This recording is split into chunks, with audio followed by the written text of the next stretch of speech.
며칠 전 사람들의 가슴을 훈훈하게 하는 뉴스가 있었어요. 7살 딸아이를 혼자 키우던 한 아버지가 코로나19의 여파로 일자리를 잃게 되었습니다. 또 딸아이가 피부병이 심해져 아이를 두고 일을 구할 수 없어서 기초생활수급으로 간신히 생활하고 있는 형편이었어요. 근데 그날은 딸아이의 생일날이었어요.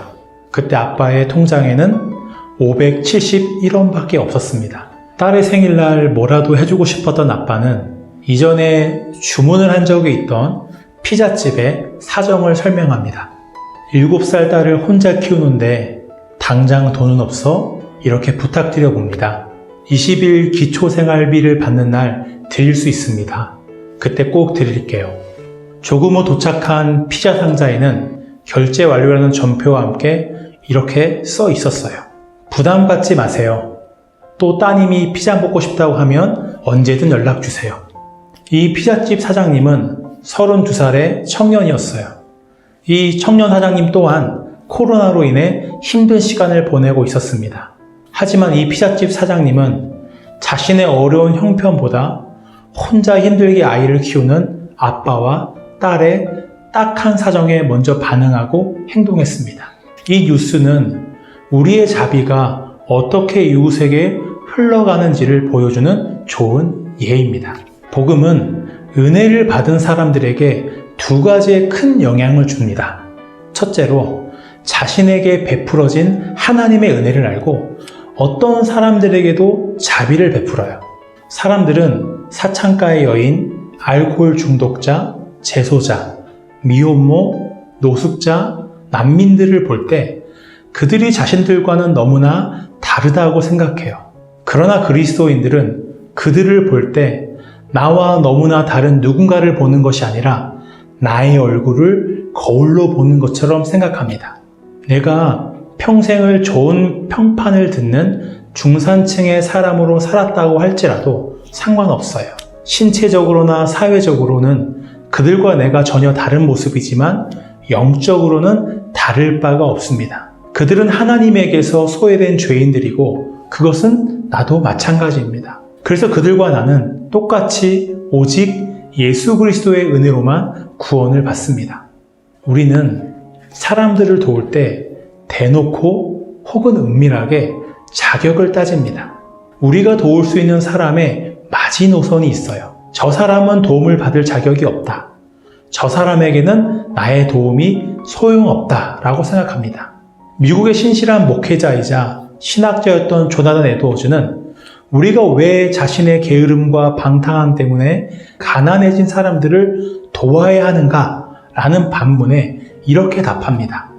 그들이 게으름과 방탕함 때문에 가난하게 되었다고 하더라도 그들을 도와야 할 우리의 의무가 사라지진 않는다. 왜냐하면 그것은 그리스도가 우리를 사랑하신 것처럼 서로 사랑하라는 규율에 정반대로 행동하는 것이기 때문이다. 우리는 자문해 봐야 합니다. 우리는 하나님 앞에서 자격이 있었나요?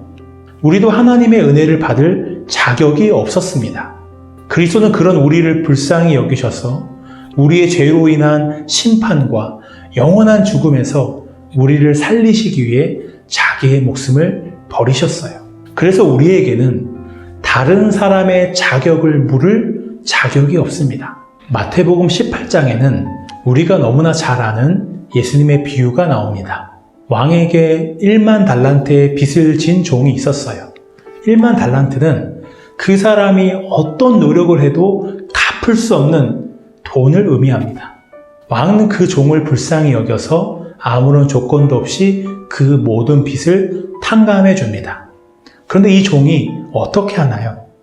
자신에게 100데나리온이라는 작은 돈을 갚지 않는 동료를 고발하여 옥에 가둡니다. 이 소식을 들은 왕은 분노하여 종을 불러 꾸짖습니다. 내가 너를 불쌍히 여김과 같이 너도 내 동료를 불쌍히 여김이 마땅하지 아니하냐. 예수님은 이 비유를 통해 우리에게 한 가지를 가르쳐 주십니다. 우리가 다른 사람에게 자비를 베푸는 동기와 근거는 우리에게 베풀어진 하나님의 은혜라는 것입니다. 하나님이 우리에게 값없이 한없이 자비를 베푸셨기 때문에, 그래서 내가 하나님의 자녀가 되는 최고의 복을 누리게 되었기 때문에 나 역시 다른 사람에게 자비를 베푸는 것입니다. 은혜를 아는 그리스도인들은 자격 없는 것처럼 보이는 가난한 자들일지라도 쉽게 포기하지 않고 돕습니다. 하나님은 나의 어떤 가치와 자격 때문에 나를 구원하신 것이 아니에요. 오히려 하나님의 구원이 가치 없는 나를 가치 있게 만드셨습니다. 그래서 그리스도인의 자비는 어떤 기준도 없이 모든 사람에게 베풀어집니다. 은혜의 복음이 사람에게 미치는 두 번째 중요한 영향은 마음에서 너그러움이 우러나온다는 것입니다. 티백에서 찬물이 우러나듯이 자비는 마음에서 우러나오는 것입니다. 누가복음 10장에 나오는 선한 사마리아인의 비유에서 제사장과 레위인은 강도를 만난 자신의 동포를 그냥 지나칩니다. 구약 성경에 자신의 동포를 도와야 한다는 말씀은 수없이 나오며 제사장과 레위인은 그 말씀을 누구보다도 잘 알고 있는 사람들이었어요. 그러나 그들은 자신들이 도와야 할 동포를 외면합니다. 그들은 그 말씀을 머리로만 알았지 그 말씀에서 드러나는 하나님의 자비를 마음에 담지 못했어요. 하나님의 자비가 그들의 마음에 없었기 때문에 그 마음에서 자비가 우러나오지 않습니다. 그들이 율법을 지키는 동기는 자비가 아닌 자신들의 의와 공로였어요. 율법을 지켜서 하나님으로부터 참 잘했어요 도장 100개를 받아서 천국에 가는 것이 그들이 율법을 지키는 동기였습니다.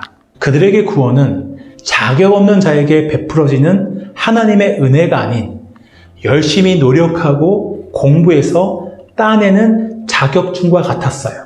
그들은 은혜의 복음에서 하나님의 자비를 발견하지 못합니다. 강도 만난 사람에게 자비를 베푼 이는 누구였나요? 사마리아 사람이었어요. 사마리아인과 유대인은 서로를 증오하고 멸시하는 관계였습니다. 사마리아인이 유대인을 도와야 할 어떤 법률도 사회 관습도 종교적인 규율도 존재하지 않았어요. 이 비유에서 사마리아인이 등장했을 때 사람들은 그가 강도 만난 자를 도울 것이라는 어떤 기대도 하지 않았습니다. 침을 뱉고 지나가겠구나 생각했을 거예요. 그런데 사마리아인은 그냥 지나치지 않았어요. 왜요? 누가복음 10장 33절은 사마리아인이 강도 만난 자를 보고 불쌍히 여겼다고 말씀합니다. 사마리아인의 마음에서 너그러움이 흘러나와 원수적인 관계와 손해, 위험을 무릅쓰고 강도 만난 자에게 다가가 돕게 합니다.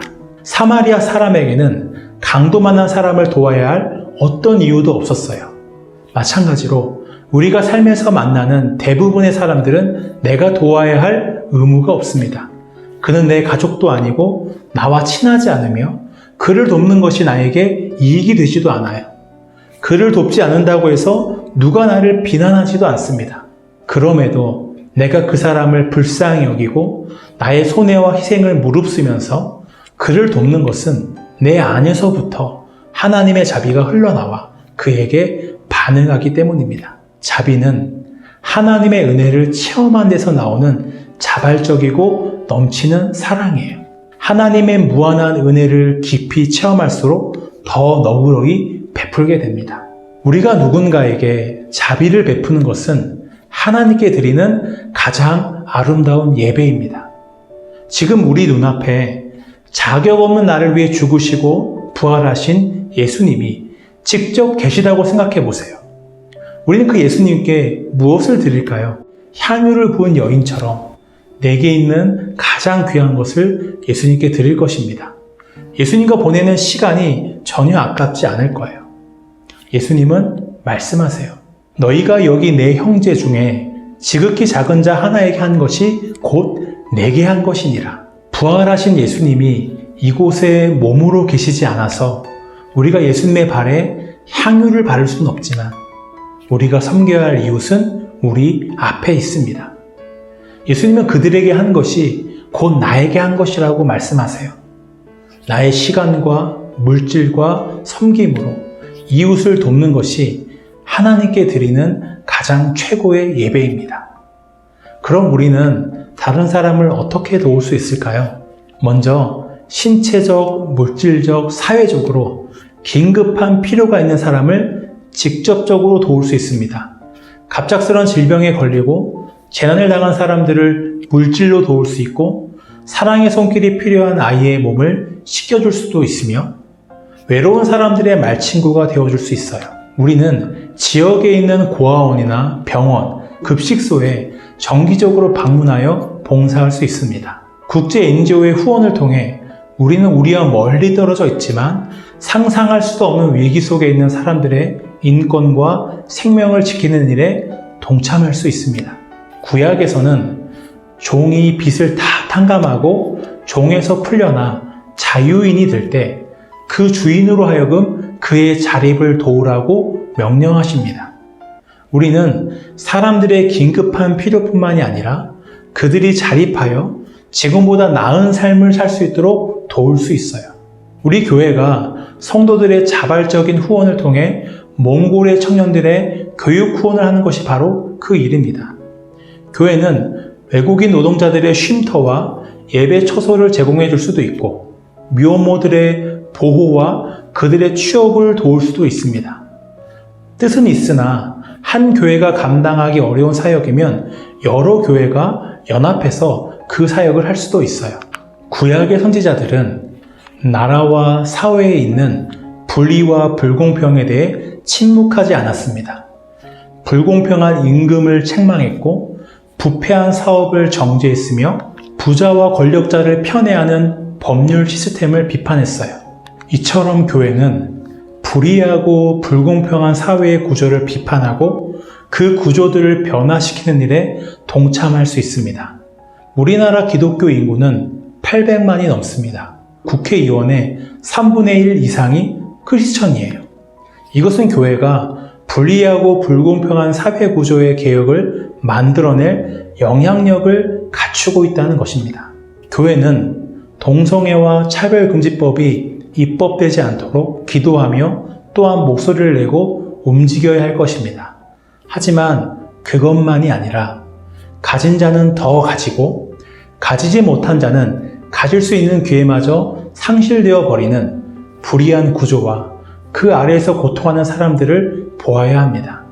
그 불의와 악에 대하여 엄히 꾸짖고 그것을 바꾸기 위한 연합의 움직임이 있어야 합니다. 로드니 스타크는 기독교가 로마 제국에 확산될 수 있었던 이유를 연구한 학자입니다. 그는 로마가 거대한 역병이나 전염병으로 여러 번 큰 타격을 받았으며, 그때 그리스도인들의 반응을 통해 이교도의 신앙을 고수하던 로마에 극적인 변화가 일어났다고 말합니다. 불경건한 갈릴리파 사람들은 단지 그들의 가난한 자들만 도울 뿐 아니라 또한 우리의 가난한 자들을 돕는다. 우리 사람들을 우리가 충분히 돕지 못하고 있다는 것을 모든 사람들이 알고 있다. 로마 황제 줄리앙의 글입니다. 또 이것은 알렉산드리아의 주고였던 디오니시우스의 글이에요. 거대한 전염병 기간에 대부분의 그리스도인들은 한량없는 사랑과 충성을 보였다. 결코 자신들을 아끼지 않았으며 위험을 감수하고 병자들을 돌보았다. 많은 성도들이 다른 사람들을 돌보며 보살피다가 질병을 얻었고 그들 대신 죽었다. 로마 사람들은 전혀 반대로 움직였다. 처음에 질병이 발생했을 때 그들은 고통받는 자들을 멀리 보내기에 바빴다. 심지어 그들의 가장 사랑하는 사람들로부터 도망쳤다. 그들이 죽기도 전에 거리에 내다 버렸다. 로마가 전염병으로 피폐해졌을 때 교회는 병든 자들을 내버리지 않았고 도시에서 도망치지 않았으며 그리스도인과 이교도를 막론하고 모든 병자들을 돌보았습니다. 많은 로마의 생존자들이 교회에 그들의 생명을 비치게 되었어요. 교회에 대한 존중이 로마 문화 가운데 전반적으로 증가했고 그 결과 사람들은 복음에 귀를 기울이게 되었습니다. 복음은 우리가 하나님의 은혜로 용서받았음을 알리는 기쁜 소식입니다. 또한 온 세상이 마침내 하나님의 은혜로 새로워질 것이라는 소식이에요. 이 은혜의 복음은 자비를 베푸는 우리의 행동으로 그 진실됨이 증거됩니다. 이웃에게 자비를 베푸는 것은 그 자체로 복음이 선포되는 것입니다.